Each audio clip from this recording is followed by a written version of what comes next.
যীশু খ্রিস্টের নামে স্বাগত জানাই কালভারি প্রেয়ার ফেলোশিপে। প্রভু যীশু খ্রিস্টের গৌরব হোক, প্রভু ধন্যবাদ হোক। আসুন আজকে আমরা বাক্য থেকে দেখি ঈশ্বর আমাদেরকে কি শেখাতে চান। যাকব তার 1 অধ্যায় 19 এবং 20 পদ। এখানে বলছে, হে আমার প্রিয় ভ্রাতৃগণ, তোমরা ইহা জ্ঞাত আছো, কিন্তু তোমাদের প্রত্যেকজন শ্রবণে সত্তর, কথনে ধীর, ক্রোধে ধীর হোক, কারণ মনুষ্যের ক্রোধ ঈশ্বরের ধার্মিকতার অনুষ্ঠান করে না। আমেন। এখানে যাকব বলছেন, তোমরা প্রত্যেকজন শ্রবণে সত্তর, মানে শোনাতে খুব তাড়াতাড়ি। তোমরা শ্রবণে খুব সত্তর হও, কুইক টু লিসেন, কথনে ধীর হও, স্লো টু স্পিক, কথনে ধীর, কথা বলায় ধীর হও, এবং ক্রোধে ধীর হও, স্লো টু অ্যাঙ্গার, ক্রোধে ধীর হও, কারণ মানুষের ক্রোধ ঈশ্বরের ধার্মিকতার অনুষ্ঠান করে না। আমরা প্রত্যেক সপ্তাহে ঈশ্বরের বাক্য থেকে শুনছি, আর আমরা শুনছি যে ঈশ্বর কত মহান। আমরা পুনরুত্থানের বিষয়ে আলোচনা করেছি, প্রভু যীশু খ্রিস্টের ক্রুশারোপণের বিষয়ে আলোচনা করেছি, কিন্তু এটাও একই সঙ্গে খুবই গুরুত্বপূর্ণ যে ঈশ্বরের বাক্য আমাদেরকে কি শেখাচ্ছে, কি করতে বলছে তা করা। অনেক সময় আমরা জানি না যে ঈশ্বরের বাক্য আমাদেরকে ক্লিয়ার ইনস্ট্রাকশন, ক্লিয়ার কমান্ড, আদেশ ঈশ্বরের বাক্য আমাদেরকে দিচ্ছেন। আর সেগুলো যদি আপনি না জানেন, তাহলে আমরা অনেক সময় ভুলের মধ্যে পড়ে থাকি, ঠিকঠাক আমরা জানতে পারি না, আর ভুলটাকে আমরা কন্টিনিউ করতে থাকি। ঈশ্বর চান না যে আমরা ভুলের মধ্যে থাকি। বাক্য খুব পরিষ্কার যে আমাদের কি করা প্রয়োজন এবং কি আমাদেরকে না করা উচিত। আর এখন যখন যাকব এই পত্র লিখছেন, তখন তিনি জানেন তিনি কি লিখছেন। যাকব, যিনি প্রভু যীশু খ্রিস্টের ভাই ছিলেন, তিনি মরিয়মের সন্তান, যিশুর ভাই, সেই যাকব তিনি যখন লিখছেন, তিনি জানেন যে তিনি কি লিখছেন। এখানে দেখুন, এই যে যাকবের কথা আমি বলছি, এই যাকব কিন্তু যিশুর ভাই যাকব, যিশুর শিষ্য যাকব নন। কেন? কারণ যিশুর শিষ্য যাকব তার অনেক আগেই মারা গেছে, তাকে হত্যা করা হয়েছে, প্রেরিত আমরা পড়ি। কিন্তু এই যে যাকবের কথা বলছি, এই যাকব ছিলেন মণ্ডলীর বিশপ, তিনি মণ্ডলীর অধ্যক্ষ ছিলেন, প্রধান ছিলেন। প্রভু যীশু বেঁচে ওঠার পরেই তার ভাইরা তাকে বিশ্বাস করে, আর যাকব তার মধ্যে আরেক একজন। শুধু তাই নয়, জিহুদার পুস্তক যখন আমরা পড়ি, সেই জিহুদাও যিশুর শিষ্য নয়, সেই জিহুদাও যিশুর ভাই, যাকে বলা হয় হাফ ব্রাদার, অর্ধেক ভাই। তার মানে তিনি জোসেফের থেকে জন্ম নিয়েছেন, যিশু মরিয়মের থেকে জন্ম নিয়েছেন, কিন্তু এরা হচ্ছে জোসেফ এবং মরিয়মের থেকে দুজনের থেকে জন্ম, যিশুর ভাই। আর সেই যাকব যখন লিখছেন, তিনি জানতেন তিনি কি লিখছেন। আর লিখবার সময় তিনি যখন এই পত্র লিখছেন, তখন তিনি প্রথমে বলছেন যে, হে আমার ভাইরা, তোমরা যে সমস্ত কষ্ট আর নির্যাতন সহ্য করছো, যিশুর নামের জন্য তোমরা যে অত্যাচারিত হচ্ছ, এটাকে তোমরা একটা অপরচুনিটি বলে মনে করো। তোমাদের কাছে একটা সুযোগ বলে মনে হোক যে যিশুর জন্য তোমরা অ্যাটলিস্ট অত্যাচারিত হচ্ছ। আর তারপরে তিনি বলছেন, হে আমার প্রিয় ভাইগণ, তোমরা এটা জানো যে তোমাদেরকে প্রত্যেকজনকে শোনাতে অনেক কুইক হতে হবে, এবং বলাতে অনেক ধীর হতে হবে, এবং রাগেও অনেক ধীর হওয়া প্রয়োজন। কেন যাকব হঠাৎ এই বিষয়গুলোকে তুলে ধরছেন? আজকের আমরা তিনটে জিনিস নিয়ে আলোচনা করব: শ্রবণে সত্তর, কথনে ধীর, আর ক্রোধে ধীর। আমি বলতে চাই যে ঈশ্বরের বাক্যের যে নির্দেশ, তা অনেক সময় আমরা বুঝতে পারি না, কিন্তু ঈশ্বরের বাক্য আমাদেরকে ক্লিয়ারলি অনেক কিছু বলতে চায়। ঈশ্বরের সন্তানরা ঠিক তেমনই হবে যেমন ঈশ্বরের বাক্য বলছেন। আমরা ঈশ্বরের বাক্যের বিরুদ্ধে গিয়ে কাজ করতে পারি না। ঈশ্বরের বাক্য আমাদেরকে কিছু বলতে চায়। ঈশ্বরের বাক্য আমাদেরকে যা বলছে আমরা যেন সেরকম ভাবে চলতে শিখি। সেজন্য বাইবেল বলছে যে খ্রিস্টের বাক্য প্রচুর পরিমাণে তোমাদের হৃদয়ে থাকুক। আবার গীত সংহিতাতে বলছে, তোমার বাক্য আমি হৃদয়ের মধ্যে সঞ্চয় করে রেখেছি, যেন তোমার বিরুদ্ধে কি না করি, পাপ না করি। কেন ঈশ্বরের বাক্য ইম্পর্টেন্ট? ঈশ্বরের বাক্য ইম্পর্টেন্ট কারণ ঈশ্বরের বাক্য আমাদেরকে নির্দেশ দেয়, ইনস্ট্রাকশন দেয়, আমাদেরকে দেখায় কোন দিকে আমাদেরকে যেতে হবে আর কোন দিকে আমাদেরকে না যাওয়া উচিত। এখানে দেখুন বলছে, যাকব বলছে, তোমরা শ্রবণে সত্তর হও। শ্রবণে সত্তর মানে কুইক টু লিসেন, আমাদেরকে শোনাতে খুব ভালো হতে হবে। আমি বলতে চাই, ঈশ্বর যখন মানুষকে সৃষ্টি করেছেন, তিনি আমাদেরকে এমন ভাবে স্ট্রাকচার করেছেন, এমন ভাবে বানিয়েছেন, যেন আমরা আমাদের প্রত্যেকটা ইন্দ্রিয়কে এবং প্রত্যেকটা সেন্সকে যেন ইকুয়ালি এবং সঠিকভাবে ব্যবহার করতে পারি। যখনই আমরা আমাদের সেন্সকে, আমাদের প্রত্যেকটা ইন্দ্রিয়কে না বুঝে যদি আমরা এদিক ওদিক ব্যবহার করি, তখনই কিন্তু আমরা পাপের মধ্যে পড়ি, তখনই আমাদের ভুল হয়ে যায়। ঈশ্বর আমাদেরকে এমন ভাবে বানিয়েছে যেন আমরা সঠিকভাবে, ইংলিশে বলে প্রপোর্শনালি, আমাদেরকে ব্যবহার করতে হবে সঠিকভাবে, সমানভাবে, লেভেলে আমাদেরকে সেগুলোকে ব্যবহার করা উচিত। ঠিক তেমনি শোনাতেও ঈশ্বরের সন্তানরা যেন কুইক হয়। শ্রবণে সত্তর, কথনে ধীর। শোনাতে কুইক, কিন্তু বলাতে আমাদেরকে ধীর হতে হবে। ঈশ্বর যখন মানুষকে বানিয়েছেন, ঈশ্বর আমাদেরকে বানিয়েছেন কিভাবে? খুব সুন্দর করে বানিয়েছেন, তাই না? দুটো চোখ দিয়েছেন, দুটো কান দিয়েছেন, একটা মুখ দিয়েছেন, একটা নাক দিয়েছেন। হ্যাঁ, মনে রাখবেন, ঈশ্বর আমাদেরকে কিন্তু দুটো কান দিয়েছেন আর বলবার জন্য একটা মুখ দিয়েছেন। সেই জন্য আমাদেরকে বলবার আগে শুনতে হবে। শোনাটা খুব ইম্পর্টেন্ট। যদি শোনা ইম্পর্টেন্ট না হতো, তাহলে ঈশ্বর একটা কান দিতে পারতেন আর দুটো মুখ দিতে পারতেন বলবার জন্য। কিন্তু না, ঈশ্বর আমাদেরকে দুটো কান দিয়েছেন আর একটা মুখ দিয়েছেন বলবার জন্য। কিন্তু আপনি জানেন, অনেক মানুষ এই দুটোকে বেশি ব্যবহার না করে এইটাকে বেশি ব্যবহার করে। ইনফ্যাক্ট এইটাকে ব্যবহার করবার আগে এটাকে ব্যবহার করে, আর তখনই সমস্ত প্রবলেম তৈরি হয়। তারপরে আমরা দেখব, যাকব যখন লিখছে, যাকব জানে যে সে কি লিখছে, কারণ মণ্ডলীতে এই ধরনের প্রবলেম চলছিল, মণ্ডলীর মধ্যে এই ধরনের সমস্যা ছিল, কারণ তারা কথাতে বেশি সুইট, বলাতে বেশি খুব দ্রুত ছিল, কিন্তু শোনাতে খুব ধীর ছিল। আমি বলতে চাই, আমাদের মধ্যে আলস্য ভাব চলে আসে যখন আমরা বেশি কথা বলি এবং কম শুনি। তখন আমরা বলতে শুরু করি আর থামতে পারি না। আমি বলতে চাই যে শ্রবণের সত্তর মানে হলো আমাদেরকে শোনাতে খুব তাড়াতাড়ি হতে হবে, শোনাতে আমাদেরকে দ্রুত হতে হবে। কারণ আপনি জানেন, শোনার থেকে আমরা যা শুনি সেটার থেকে কিন্তু চিন্তার উৎপত্তি হয়। আমরা যা কিছু শুনি সেটাই আমরা মনে মনে চিন্তা করতে শুরু করি। আপনি যা কিছু শোনেন সেই সমস্ত থেকে আপনি চিন্তা করতে শুরু করেন। আমাদের কানে যখন আওয়াজ যায়, তখন আমরা বুঝতে পারি যে সেই আওয়াজটা কোথা থেকে আসছে, কার আওয়াজ, কি ধরনের আওয়াজ, কে কথা বলছে, কি কথা বলছে। আমরা সমস্ত কিছু বুঝতে পারি। যদি চোখে না দেখি, তবু আমরা কানে শুনে বুঝতে পারি যে কে কথা বলছে বা কারা কথা বলছে। একজন বলছে না, অনেকগুলো মানুষ বলছে, কত দূর থেকে হতে পারে, আমরা কিন্তু শুনে বুঝতে পারি, তাই নয় কি?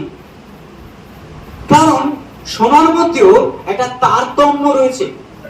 অনেক মানুষ যারা শোনে কিন্তু বুঝতে পারে না, অনেকে আছে যারা শোনে কিন্তু অর্ধেক বোঝে, অনেকে আছে যারা শুনবার আগে তারা বলবার চেষ্টা করে। কিন্তু যাকব বলছে, তোমরা সবাই শ্রবণে সত্তর হও। আপনি জানেন, আমরা যা কিছু চিন্তা করি মনে মনে, সেটাই আমরা কাজে প্রকাশ করি পরবর্তীকালে। আমরা যা কিছু মনে মনে ভাবি সেটাই আমাদের কর্মে পরিণত হয়, তাই না? মনের চিন্তা বাইরে বেরিয়ে আসে। গত সপ্তাহে আমরা শুনছিলাম যে আমরা তারাই, আমরা যারা ভিতরে যা, ভিতরের মানুষটাই হচ্ছে আমাদের আসল পরিচয়। এই ভিতরের মানুষটা কি ভাবছে, এটা পরবর্তীকালে অ্যাকশনে বা কার্যে পরিণত হয়। আর তখনই বোঝা যায় যে আমরা কারা, তখনই বোঝা যায় আমরা কি ধরনের মানুষ, আমরা কার লোক। অনেকে আছে যারা জানে না কিভাবে শুনতে হয়, কিন্তু বলাতে তারা খুব ফাস্ট। তারা জানে না যে কিভাবে শুনে তারপরে জবাব দিতে হয়। যাকব বলছে যে আমরা যেন শ্রবণে সত্তর হই। কেন বলছে কুইক টু লিসেন? আমাদেরকে শ্রবণে সত্তর হতে হবে। কারণ যদি আমরা সঠিকভাবে না শুনি, তাহলে সঠিকভাবে আমরা চিন্তা করতে পারবো না। আপনি জানেন অনেক কিছু আমরা অর্ধেক বুঝি, কারণ আমরা সঠিকভাবে শুনি না। উদাহরণস্বরূপ, যদি আপনি টিভিতে কোনো প্রোগ্রাম দেখেন, যদি আমরা টিভিতে কোনো প্রোগ্রাম যখন আমরা দেখি, আমরা দূর থেকে দেখছি, কিছু বুঝতে পারছি না, শুধু ছবিটা দেখছি। শুধু ছবি দেখে আপনি একটা আইডিয়া করতে পারবেন, কিন্তু পুরোপুরি বুঝতে পারবেন না ছবির মধ্যে কি হচ্ছে, তারা কি বিষয়ে কথা বলছে। শুনবার জন্য আপনাকে কাছে যেতে হবে, আপনাকে মনটাকে স্থির করতে হবে, তারপর আপনি শুনতে পাবেন কি বলছে। প্রথম শতাব্দীর মণ্ডলীর মধ্যে একটা বড় প্রবলেম ছিল, তারা শোনাতে খুব ভিড় ছিল। তাদের মধ্যে একটা প্রবলেম ছিল, তারা শুনতে তৈরি ছিল না, কিন্তু বলতে 100% রেডি। তারা শুনতে একদমই তৈরি ছিল না, কিন্তু বলাতে খুব ফাস্ট। আর সেই একই প্রবলেম মণ্ডলীতে বছরের পর বছর আর শতাব্দীর পর শতাব্দী ধরে চলে আসছে, আর এখনো মণ্ডলীর মধ্যে প্রবলেমের উপরে প্রবলেম তৈরি হয়। আপনি জানেন, মণ্ডলী এমন একটা জায়গা হওয়া দরকার যেখানে প্রবলেম ছাড়া মানুষ থাকবে। আমি বলতে চাই, সেটা হয়তো অসম্ভব, একদম প্রবলেম, কোনো প্রবলেম নেই এরকম সম্ভব নয়। পৃথিবীর বুকে মানে প্রবলেম থাকবে, কিন্তু মণ্ডলী এমন একটা জায়গা যেখানে শান্তির জায়গা হওয়া প্রয়োজন, প্রেম ভালোবাসার জায়গা হওয়া প্রয়োজন, যে জায়গাটা এমন একটা জায়গা হওয়া প্রয়োজন যেখানে একে অপরের কথা মানুষ শুনে। কিন্তু অনেক সময় মণ্ডলীতে সেই জিনিসটা হয় না। যাকব সেই জিনিসটা ফেস করেছে মণ্ডলীর নেতা হিসেবে, আর সেই জন্য তিনি ইমিডিয়েটলি একটা পত্র লিখছেন এই বলে যে তোমরা শ্রবণে সত্তর হও। আমি বলতে চাই, শ্রবণে আমাদেরকে সত্তর হতে হবে, দ্রুত হতে হবে, কুইক হতে হবে।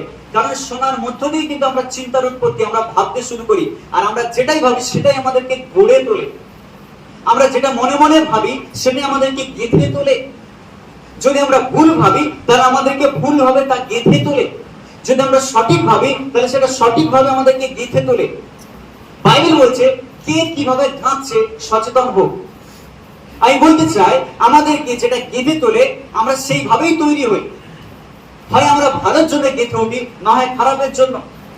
যে জীবন খারাপ কাজের জন্য গেঁথে ওঠে, খারাপ মনোভাব নিয়ে তৈরি হয়, তারা ভেঙে পড়বে, তারা ভেঙে পড়ে। তারা সেই ধরনের মানুষ যারা বালির উপরে নিজেদের ঘর বানাচ্ছে। সেই জন্য আমাদেরকে শ্রবণের সত্তর হতে হবে। মণ্ডলীর মধ্যে অনেক মানুষ ছিল, কিন্তু তারা সবাই শোনেনি ঠিকঠাক করে। সেই জন্য অধার্মিকতা তাদের মধ্যে বৃদ্ধি পেয়েছিল। কি কি অধার্মিকতা? অনেক রকম। যদি আপনি পড়ে যান, অনেক রকম অধার্মিকতার কথা আপনি পড়বেন। শুধু এখানে নয়, পৌলের পত্রে আপনি পড়বেন মণ্ডলীর মধ্যে কি কি সিরিয়াস প্রবলেম দেখা দিয়েছিল। যেগুলো জগতে হওয়ার কথা, যেগুলো বাইরের প্রবলেম, সেগুলো মণ্ডলীর মধ্যে, চার্চের মধ্যেও দেখা যাচ্ছে। আজকে কি সেগুলো নেই মণ্ডলীতে? হ্যাঁ আছে, মণ্ডলীতে একই প্রবলেম রয়েছে, কিন্তু সেখান থেকে আমাদেরকে ফিরতে হবে। আমি কি সঠিকভাবে শুনছি? আমি কি শুনছি যেটা বলা হচ্ছে? আমি কি শুনছি যা প্রচার করা হচ্ছে? আমার মন কি স্থির আছে শুনবার জন্য, না আমি সবসময় লাফাচ্ছি বলবার জন্য? আমি বলতে চাই, শ্রবণে আমাদেরকে সত্তর হতে হবে। শোনার মধ্যেও তারতম্য আছে। কেউ শুনে বুঝে, আবার কেউ শোনার পরেও বুঝতে পারে না। কেন জানেন? এমন যে আমাদের বুদ্ধি নেই, আমরা বুঝতে পারি না। না না, প্রত্যেককে ঈশ্বর সমান বুদ্ধি দিয়েছেন। কোন মানুষ আছে যে একে অন্যের সাথে কথা বলতে পারে না? কোন মানুষ আছে যে শুনতে পারে না? সবাই সবাই ঈশ্বর যাদেরকে শুনবার শক্তি দিয়েছেন, তাদেরকে বুঝবারও শক্তি দিয়েছেন। হালেলুয়া। কিন্তু আমরা অনেক সময় শোনার পরেও বুঝতে পারি না, কারণ আমাদের এমন একটা অভ্যাসে পরিণত হয়েছে যে আমরা শোনার পরে বুঝতে পারি না, কারণ আমরা শুরু থেকে বোঝার চেষ্টা করি না। এটা একটা অভ্যাস। আমি বলতে চাই, ভালো স্টুডেন্ট স্কুল বা কলেজে, ইনস্টিটিউশনে, প্রত্যেকটা ভালো স্টুডেন্ট তারা কিন্তু ভালো শ্রোতা। যারা ভালো ছাত্র হতে চায় তাদেরকে ভালো শ্রোতাও হতে হবে। যখন লেকচার হচ্ছে তাদেরকে ভালো করে শুনতে হবে। ঈশ্বর আমাকেও শিখিয়েছেন কিভাবে একজন ভালো শ্রোতা হতে হয়। যখন আমি কারো প্রচার শুনি আমি খুব ভালো ভালো শুনি, এবং যেগুলো লিখে নেবার সেগুলো আমি লিখেও নিই। এমনও হয়েছিল যে আমি যেখানে ছিলাম আগে, যখন প্রচার হয় আমি আমার পাস্টারের প্রচার পুরো কপি করতে পারতাম। যদি পরে কপি করার কথা বলা, আমি পুরো একই কপি করে দিতে পারতাম, কারণ আমি শুনতাম ইন্টেনটিভলি, অ্যাটেনটিভলি, খুব ভালো করে আমি শুনতাম মনোযোগ সহকারে কি বলতে চাইছে, কারণ এটা আমার জন্য।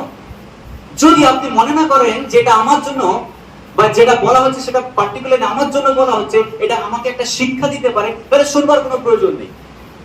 আমরা এটাই ভাবি অনেক সময় যেটা আমার জন্য নয়, সেই জন্য আমরা শুনি না। আমরা একসময় ভাবি যেটা আমাকে বলছে না, সেজন্য আমরা শুনি না।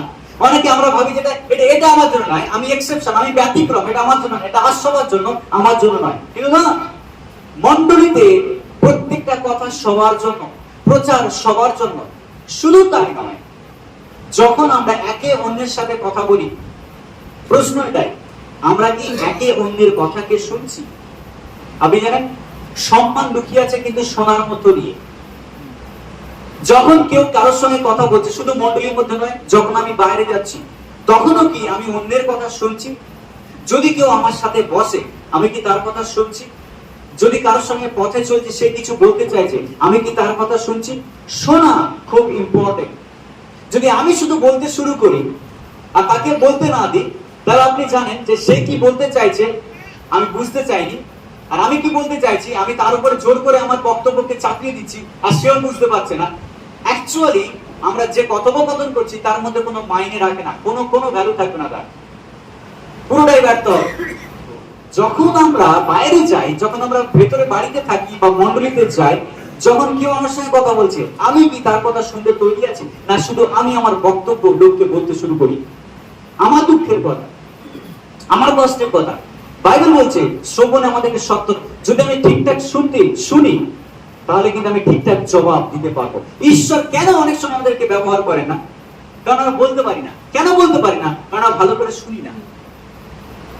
বলবার জন্য শিক্ষার প্রয়োজন নেই, বলবার জন্য শোনার প্রয়োজন আছে। আসল শিক্ষা আসে শোনা থেকে। হালেলুয়া। ঈশ্বর ঠিক তেমনই তার মানুষদের সঙ্গে কথা বলেন, ঈশ্বর তার লোকদের সঙ্গে কথা বলেন। চিন্তা করুন মোশির কথা।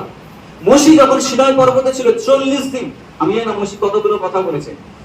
40 দিন ঈশ্বর মোশির সাথে কথা বলেছিলেন। মোশি ঈশ্বরের সাথে কথা বলেছেন কথোপকথন। 40 দিন ধরে মোশি না খেয়ে দিয়ে ঈশ্বরের কথা শুধু শুনেছিলেন। কেন? পুরো ইসরায়েল জাতিকে তাকে পরিচালিত করতে হবে। আর তারপরে কি হলো?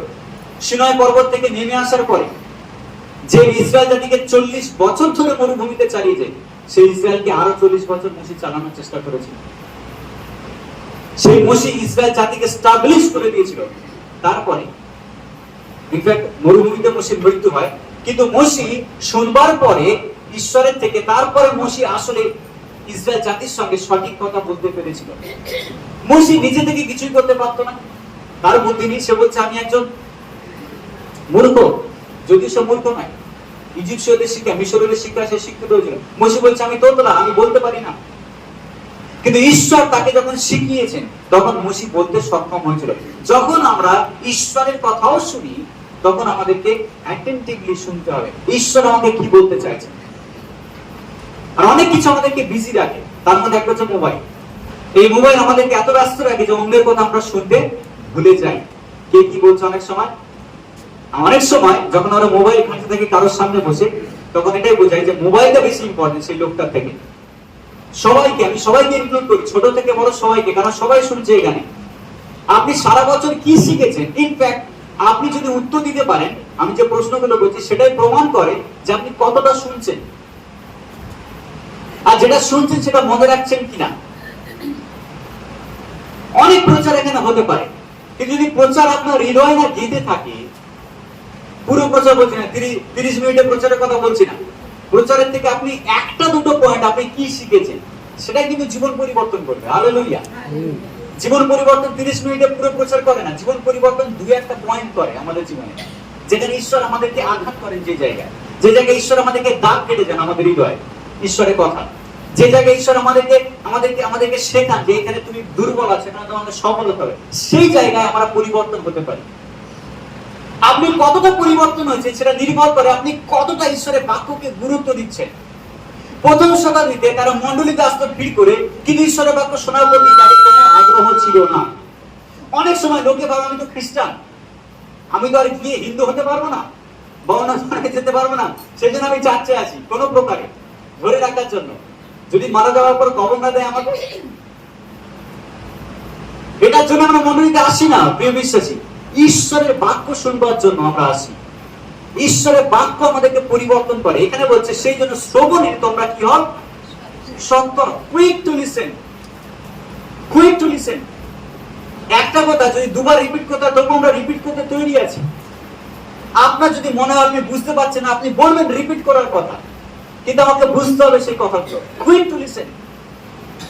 প্রচারের সময় যদি আপনি কথা বলেন একে অন্যের সাথে, তাহলে আপনি শুনতে পাবেন না। আমি মণ্ডলীতে অনেকে আছে যারা কথা বলতে ব্যস্ত, কথা বলতে ব্যস্ত মণ্ডলীতে, ফোনে রেসপন্স করতে ব্যস্ত, ফোন আসলে চলে যায় বাইরে। এমন কোন ইম্পর্টেন্ট ফোন আছে, এমন কোন কথা আছে যেগুলো মণ্ডলীতে 30 মিনিটের প্রচার মাত্র, বা 45 মিনিট বা 1 ঘন্টার মণ্ডলীতে সার্ভিস হয়, সেখানে আমাকে গুরুত্বপূর্ণ কোনটা আমি গুরুত্ব দিচ্ছি সেটা নির্ভর করে আমি কাকে বেশি ভালোবাসি।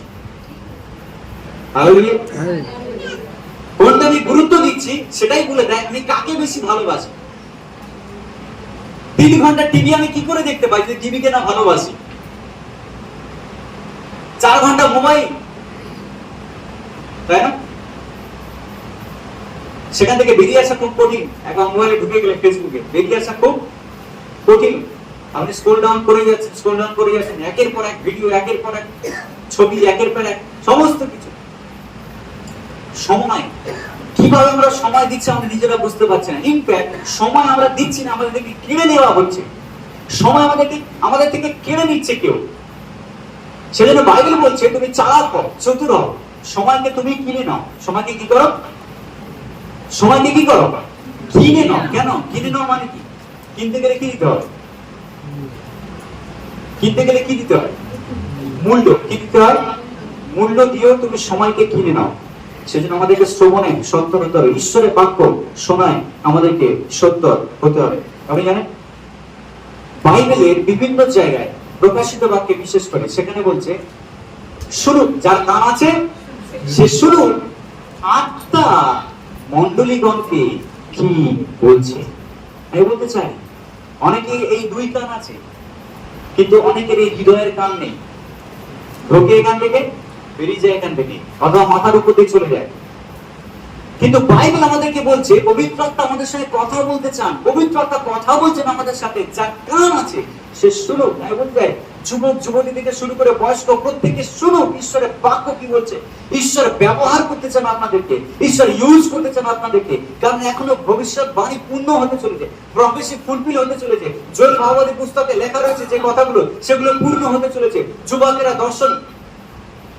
দর্শন পাবে, বৃদ্ধরা স্বপ্ন পাবে, এবং বিভিন্ন জায়গায় ঈশ্বরের পরাক্রম কার্য এগুলো এখনো বাকি আছে আপনার মধ্য দিয়ে হওয়া। সেই জন্য আমাদেরকে শ্রবণে সত্তর হতে হবে। আমি বলতে চাই ঈশ্বর আমাদেরকে সবাইকে সময় দিয়েছেন, আর সে সময় সৎ ব্যবহার করতে হবে। আমি আমার বক্তব্য অন্যের ঘাড়ে চাপিয়ে দিতে পারি না যতক্ষণ না সেটা প্রয়োজন রয়েছে। অনেকে আছে তারা জানে না যে তাদেরকে কখনো ধীর হতে হয়। অনেকে না বুঝে এমন কিছু কথা বলে দেয় যার ফলে সমস্যা জটিল থেকে আরো জটিলতর। আপনি জানেন কেন ঝগড়া হয়? কেন ঝগড়া হয় মানুষের মধ্যে? আপনি জানেন ঝগড়ার উৎপত্তি কি? ঝগড়ার উৎপত্তি হচ্ছে আমাদের মুখ বন্ধ নেই, সেই জন্য ঝগড়া কখনো হবে না যদি মুখ আমরা না করি। এই মুখটাকে বন্ধ করে রাখা খুব কঠিন, তাই না? বাইবেল কি বলছে? যেমন জলের স্রোত তেমনি মানুষের মুখ। স্রোত কখনো বন্ধ হয় না, মুখও কখনো থামে না। আমাদের মুখ থেকে আমরা যা খুশি তাই বলতে শুরু করি। আমরা জানি না কাকে কিভাবে কি রকম ভাবে বলতে হয়। আমরা অনেক সময় অনেক কিছু বলি যার দ্বারা সমস্যা জটিল হয়ে যায়। শুধু তাই না, যখন আমরা বলি আমাদের জীবনে সমস্যা জটিল হয়, আর আমরা ভালোভাবে জানি অন্যের জীবনে কি করে সমস্যা জটিল করতে হয়। ঝগড়ার উৎপত্তি যখন আমরা চুপ না থাকি। যদি আমি মুখ খুলতে শুরু করি, আমি যদি বলতে শুরু করি, তাহলে প্রবলেম আমাকে প্রবলেমের সমাধান করতে হবে। বেটার আমি মুখ বন্ধ করে রাখবো। আমি বলতে চাই আমাদেরকে বুদ্ধিমান হতে হবে কোন জায়গায় কথা বলা উচিত আর কোন জায়গায় কথা বলা উচিত মণ্ডলীর ক্ষেত্রেও তাই একই জিনিস। মণ্ডলীতে অনেক সময় আমরা অপ্রয়োজনে কথা বলে থাকি। অপ্রয়োজনে যখন আমরা কথা বলি, আমরা অন্যের অ্যাটেনশনকে পাওয়ার চেষ্টা করি। লোকে আমার দিকে দেখুক, আমি কি বলছি, লোকে আমার কথা শুনুক, আমি কি বলছি, আমার কথাকে বুঝতে হবে, আমার কথাকে শুনতে হবে, এটাই আমার বক্তব্য না। প্রিয় বিশ্বাসী, সকলের জন্য যেটা উপকারী, সকলের জন্য যেটা প্রযোজ্য, সকলের কাছে যেটা ভালো, সেটাকে ভালোবাসার সহিত অল্প কথায় বলা উচিত। কথনে ঠিক, কথনে ঠিক, দ্রুত কথা, অনেক অনেক ফাস্ট কথা বলে, যেমন বোঝা যায় না, অর্ধেক কথাও তেমন বোঝা যায় না। আমরা যেন বুঝতে শিখি কিভাবে আমাদেরকে কথা বলতে হয়। আসুন আমরা কিছু অংশ থেকে হিতোপদেশ থেকে বুঝতে সাহায্য করবে। অ্যাকচুয়ালি এই বিষয়ের উপর অনেক পদ আছে, আমি সবগুলো পড়বো না। আসলে হিতোপদেশ পড়ি 13 অধ্যায় 3 পদ।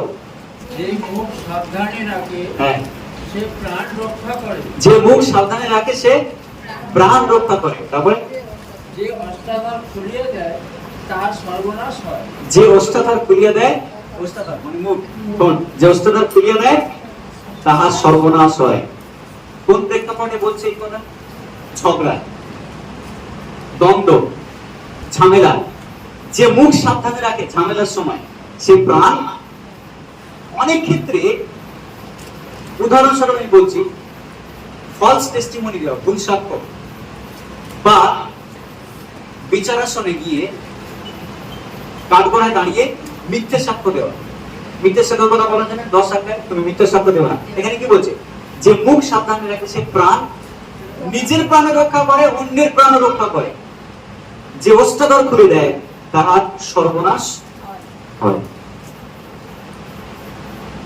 সব কথা সব জায়গায় বলা যায় না, সব বিষয় সব জায়গায় আলোচনা করা যায় না। এমন অনেক কথা আছে যেগুলো আপনি সব জায়গায় বলতে পারেন না। কেউ যদি আপনাকে বিশ্বাস করে দুটো কথা বলে, সে ভুল হতেই পারে, সে অন্যায় হতেই পারে। তার কথা যদি আপনি 10 জায়গায় গিয়ে বলেন, সে আপনাকে বিশ্বাস করে বলল, কিন্তু আপনি বিশ্বাসঘাতক হয়ে তার কথা অন্যের কাছে গিয়ে বললেন। ভুল কি? যে আপনাকে বলেছে না আপনি গিয়ে যে কাজটা করছেন, ভুল কে? ভুল আপনি। ভুল আমি। যদি আমি অন্যের কারোর কথা গিয়ে সে বিশ্বাস করে আমাকে জানিয়েছে আর আমি সেটা গিয়ে অন্যের কাছে বলতে শুরু করেছি। অনেক সময় আমাদেরকে চুপ থাকতে হয়। চুপ থাকা মানুষের একটা ভালো গুণের পরিচয়। আপনি জানেন, চুপ থাকা মানুষের একটা ভালো গুণের পরিচয়। চুপ থাকার কারণে অনেক পরিবার বেঁচে যায়। চুপ থাকার কারণে অনেক সম্পর্ক টিকে যায়। চুপ থাকার কারণে অনেক বন্ধুত্ব বেঁচে থাকে। চুপ থাকার কারণে মানুষ অনেক এগিয়েও যায়। হালেলুয়া। অনেকে আছে যারা বলতে খুব ব্যস্ত, তারপরে তাদের অবনতি হয়। আবার অনেকে আছে যারা বলে না, চুপ থাকে। আমাকে বলতে হবে না আমার প্রমোশনের কথা, ঈশ্বর জানেন কোন সময় আমাকে প্রমোশন দিতে হবে। আমাকে সবসময় আমার সমস্যার কথা গিয়ে বলতে হবে না, ঈশ্বর জানেন আমার সমস্যা কি। আমার দুঃখের কথা গিয়ে 5 জন মানুষের কাছে গিয়ে বলতে হবে যে 5 জন মানুষ এসে আমাকে দেখে যাবে না, ঈশ্বর জানেন। আমি বলতে চাই, সব কথা সব জায়গায় বলা উচিত নয়। সেই জন্য আমাদেরকে বুদ্ধিমান হতে হবে। ঈশ্বরের সন্তানের নির্বোধ না হয় বাইরের লোকদের মতো, তাদেরকে বুদ্ধিমান হতে হবে। বলতে চাই, ঈশ্বরের সন্তানরা বাইবেল পড়ার পরেও যদি বোকামো করে থাকে, বোকার মতো চলতে থাকে, তাহলে কোনো লাভ নেই। আপনি ঈশ্বরের আত্মায় পূর্ণ নন, আপনি যিশুর শিক্ষায় শিক্ষিত নন। আমি বলতে যিশুর শিক্ষায় শিক্ষিত মানে সবসময় এই 3টে জিনিস মনে রাখা। শোনাতে আমাদেরকে খুব কুইক হতে হবে। কি বলছিল? শোনাতে খুব কুইক হতে হবে। এমন আছে লোকে কি করছে, আলোচনা করছে, কি কান পেতে শোনা। এমন না, আমি বলছি না। যদি কেউ আমাকে বলে কিছু কথা, বা যদি প্রচারে আমি শুনতে এসেছি, প্রার্থনা সবাই এসেছি, প্রচার শুনছি, আমাকে শ্রবণে সত্তর হতে হবে, কথনে ধীর হতে হবে। এই বিষয় আসুন খুলে, এই বিষয় নতুন নিয়মে চলে যায় 4 অধ্যায় 29 পদ। তোমাদের মুখ হইতে কোন প্রকার পদালাপ বাহির না হোক, কিন্তু প্রয়োজন মতে গাঁথিয়া তুলিবার জন্য সদালাপ বাহির হোক, যেন যাহারা শোনে তাহাদিগকে অনুগ্রহ দান করা হয়। আমেন। আমেন। তোমাদের মুখ থেকে পদালাপ বার না। পদালাপ মানে কি? পদাচরণ, খারাপ কথা। পদালাপ, খারাপ কথা বার না হোক, কিন্তু ভালো কথা সদালাপ বাহির হোক। কি বলছে এখানে? তোমাদের মুখ থেকে খারাপ কথা বের না হোক, বরং ভালো কথা বের হোক। আমি বলতে চাই, অনেক সময় আমরা ভালো কথা শুরু করি আলোচনা করার সময়, বা যদি কারোর সম্পর্কে আলোচনা হয় দুই বন্ধুর মধ্যে, তাই না, বা দুই মানুষের মধ্যে, আমরা অন্য তৃতীয় পার্সনকে নিয়ে আলোচনা করছি, ভালো জিনিস নিয়ে আলোচনা করতে করতে তার নামে এমন আমরা বাজে কথা বলতে শুরু করি যে শেষ পর্যন্ত আমাদের আলোচনাটাই বাজেভাবে শেষ হয়। এখানে বলছে যেন আমরা খারাপ কথা না বলি, যেন ভালো কথা বলতে শিখি। নিজের সম্পর্ক হোক, অন্যের সম্পর্ক হোক, পাড়ার লোকের সম্পর্ক, বাড়ির লোকের সম্পর্ক।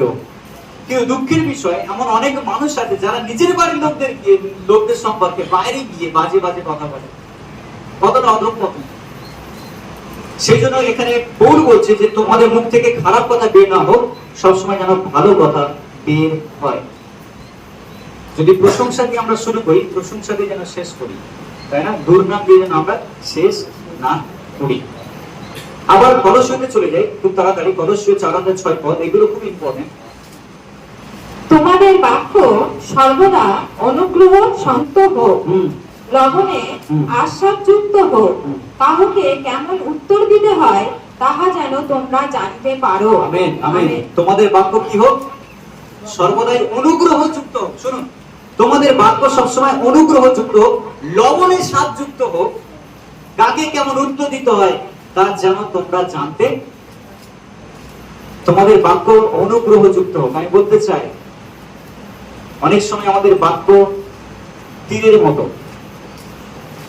অনেক সময় আমাদের বাক্য পাথরের মতো, অনেক সময় আমাদের কথা, তাই না, ছুড়ে দেওয়ার মতো না। প্রভু যিশু সেরকম কথা বলেননি পৃথিবীতে যখন ছিলেন। প্রেরিতরা সেরকম কথা বলেননি, তারা ঈশ্বরের বাক্য প্রচার করেছেন, কিন্তু অনুগ্রহের সাথে। আমি বলতে চাই আমরা ঈশ্বরের কার্য করছি। আপনি ঈশ্বরের সন্তান, আপনি ঈশ্বরের যে ভাব আপনার মধ্যে থাকা দরকার, যেন ঈশ্বরের স্বভাব আপনার মধ্যে দিয়ে প্রকাশ পায়।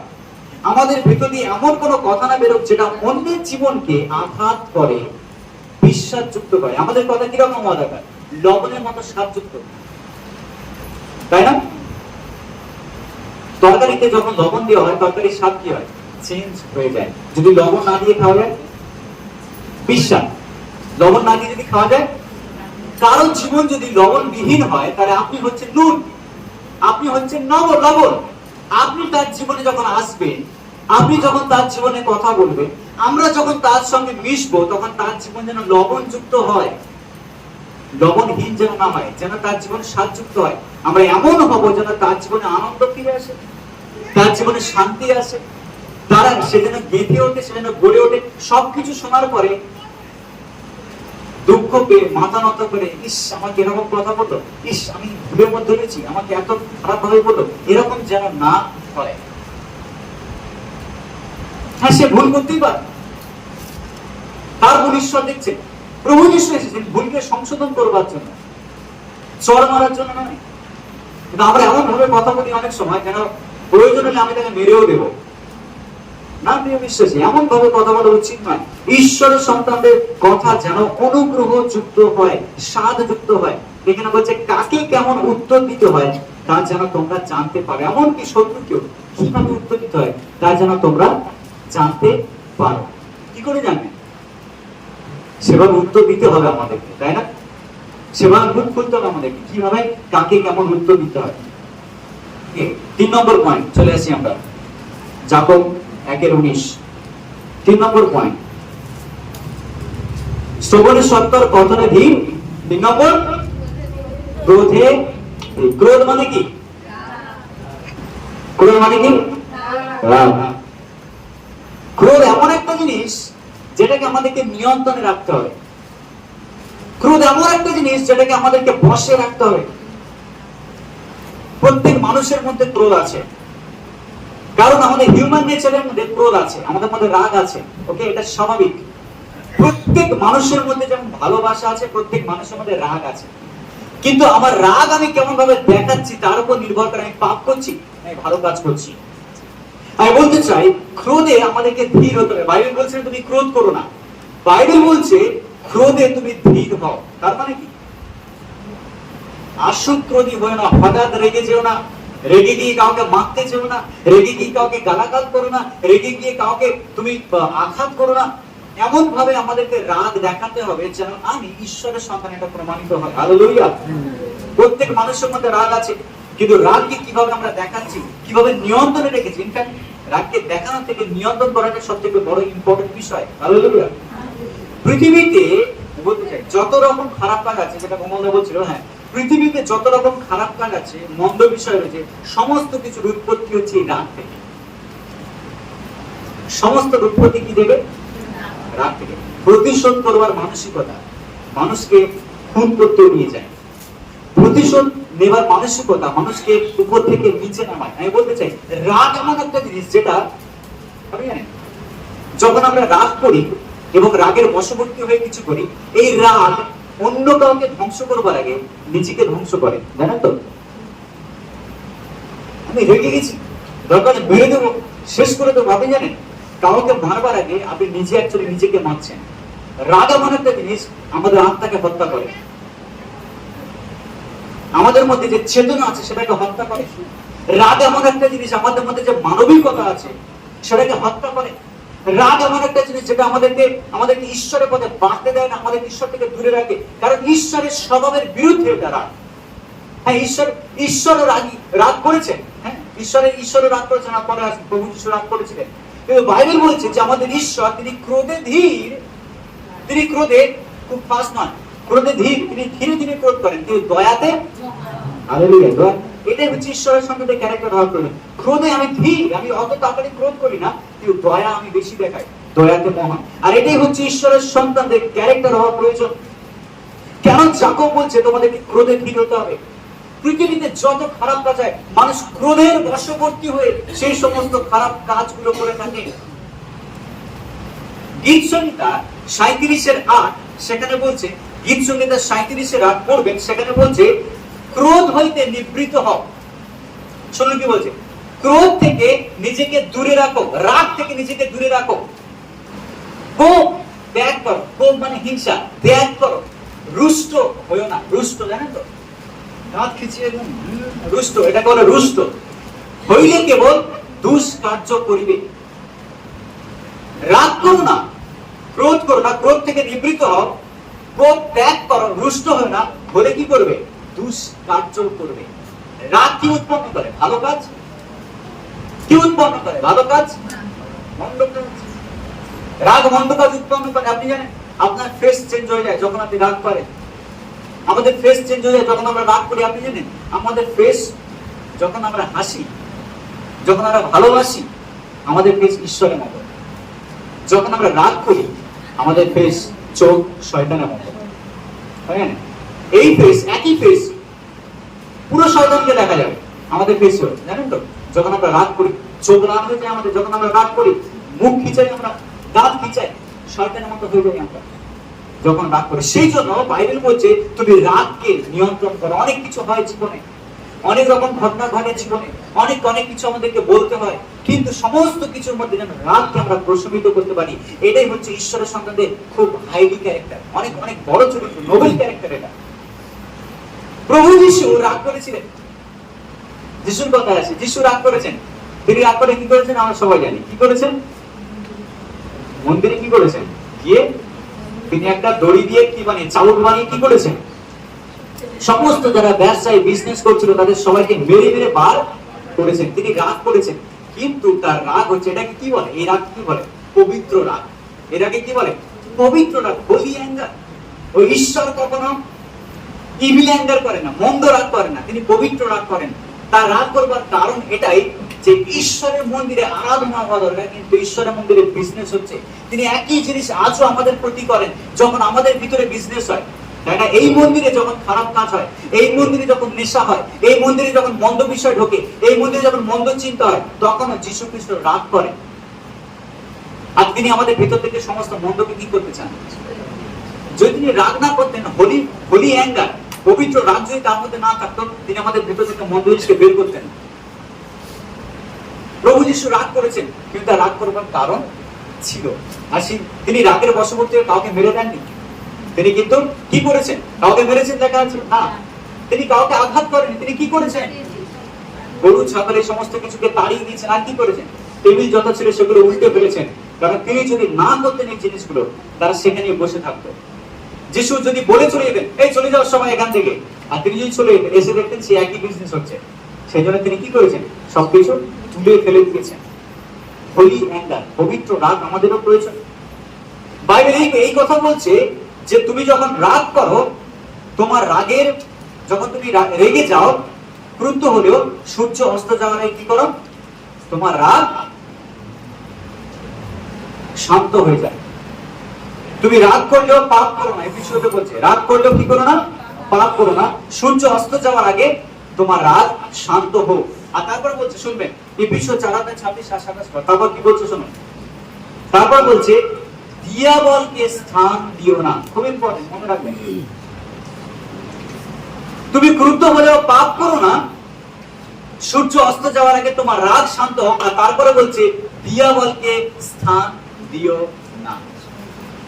যদি আমরা রাগকে ধরে রাখি সূর্য অস্ত যাওয়ার আগে, মানে কি, এটা কিন্তু টাইমিং এমন বলেনি সূর্য অস্ত যাওয়ার আগে আমাদেরকে রাগ ফেলে দিতে হবে, সূর্য চলে যাওয়ার পরে এটা পাপ হয়ে যাবে, এমন নয়। তিনি টাইমের কথা বলছেন, যেন শয়তানকে আমরা সুযোগ না দিই, শয়তানকে আমরা সুযোগ না দিই। যখন আপনি রাগ ধরে থাকবেন, যখন আপনি রাগ বসে রাখবেন, শয়তান সেই সুযোগ নেয় এবং আমাদের জীবনকে ধ্বংস করে দেয়। এখন আমি একটা বাস্তব কথা বলি।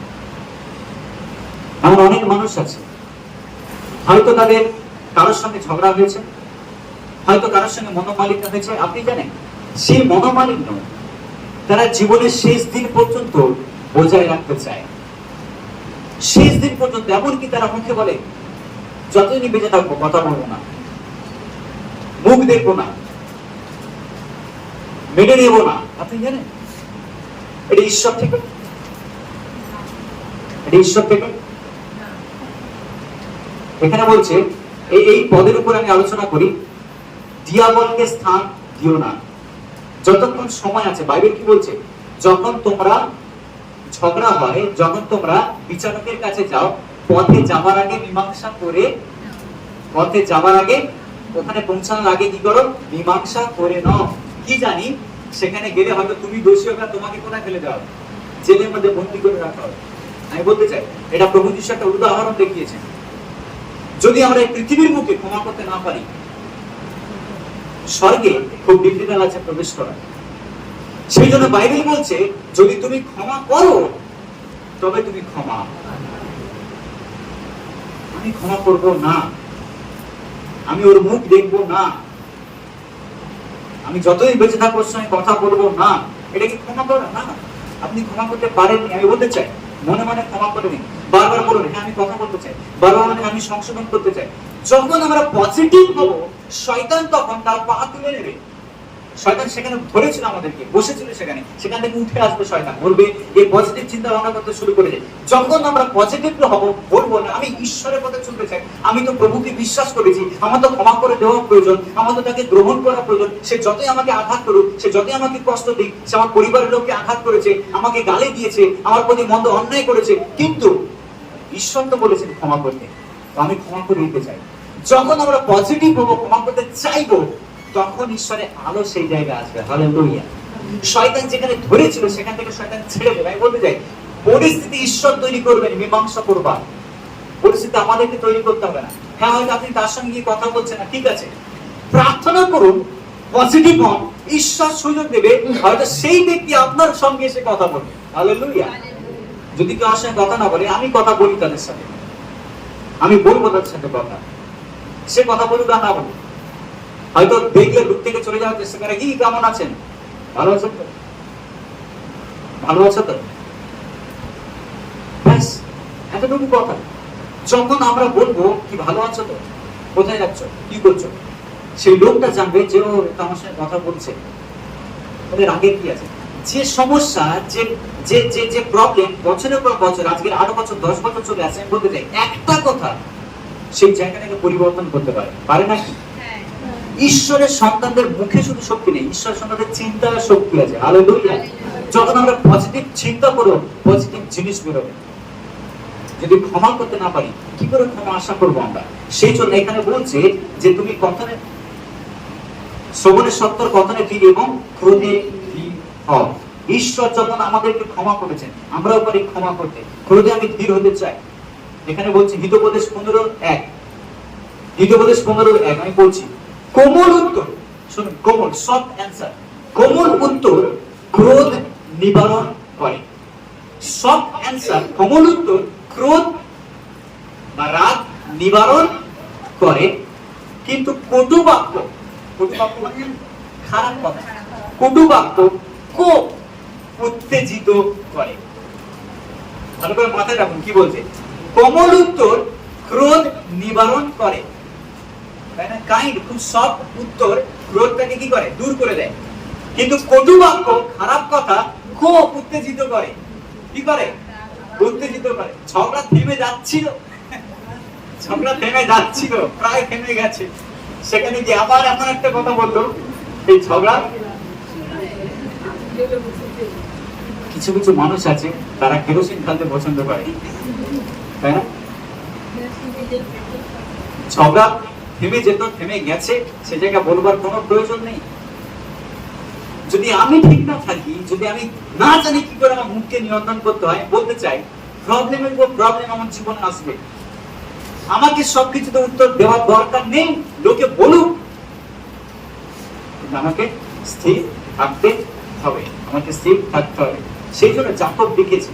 আমি ভাবছিলাম কি প্রচার করবো, কিন্তু এই জায়গায় এসে আমার দৃষ্টি আটকে গেছে। অনেক সময় অনেক বিষয় নিয়ে আলোচনা করি, কিন্তু এই জিনিসগুলো আমাদের জীবনে জানা দরকার। কিভাবে একজন খ্রিস্টীয় জীবন যাপন করা উচিত একজন মানুষকে, তাহলে তো ঈশ্বরের আশীর্বাদ আমাদের জীবনে আসবে, তাহলে তো সুস্থতা আসবে, তাহলে তো আশীর্বাদ দেখবো, তাহলে তো মিরাকেল দেখবো আমাদের জীবনে। আমি বলতে চাই ঈশ্বরের পথে চলুন, ঈশ্বর আপনাকে ব্যবহার করবেন, অসাধারণ অসাধারণ শান্তি লাভ করবেন। এই পৃথিবীতে যেটা মানুষের জীবনে মিসিং, শান্তি, শান্তি, সেই শান্তি আপনি লাভ করবেন। ঈশ্বর আমাদের প্রত্যেককে আশীর্বাদ দিন। আমেন।